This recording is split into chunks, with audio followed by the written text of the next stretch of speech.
అదే జగన్ ఉండింటే, అదే వైఎస్ఆర్ కాంగ్రెస్ పార్టీ పాలన ఉండింటే ఈ పాటికే విద్యా దీవెన బటన్ అయిపోయి ఉండేది. జనవరి, ఫిబ్రవరి, మార్చికి సంబంధించిన క్వార్టర్కి సంబంధించిన Vidya Deevena fee reimbursement pending. అదే జగన్ ఉండింటే ఏప్రిల్లో ఇవ్వాల్సిన Vasathi Deevena first instalment pending. ఇప్పటికే రైతు భరోసా పెండింగ్, అమ్మఒడి పెండింగ్, చివరికి చిన్న అమౌంట్ అయిన మత్స్యకార భరోసా కూడా పెండింగ్. అదే జగన్ ఉండింటే ఈ పాటికి ఇన్ని బటన్లన్నీ ఈ పాటికి అయిపోయి ఉండేటివి. ఒక్క జగన్ తప్పుకోవడంతో, ఒక వైఎస్ఆర్సీపీ పాలన పోవడంతో ఈరోజు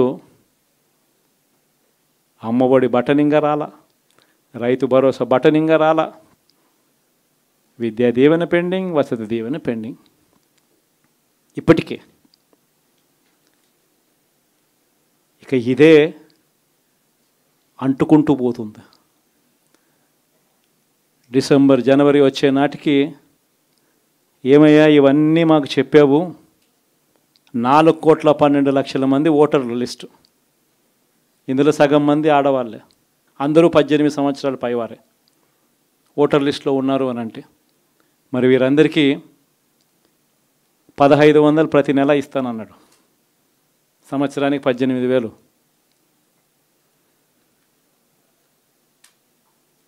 ఇందులో పెన్షన్లు తీసుకునే వాళ్ళు ఒక 30 లక్షల మందిని బహుశా ఆడవాళ్ళకి పక్కన పెట్టినా కూడా 60 సంవత్సరాల పైన ఉన్న వాళ్ళు అని పక్కన పెట్టినా మిగిలిన 1,80,00,000 మంది ఎదురు చూస్తున్నారు.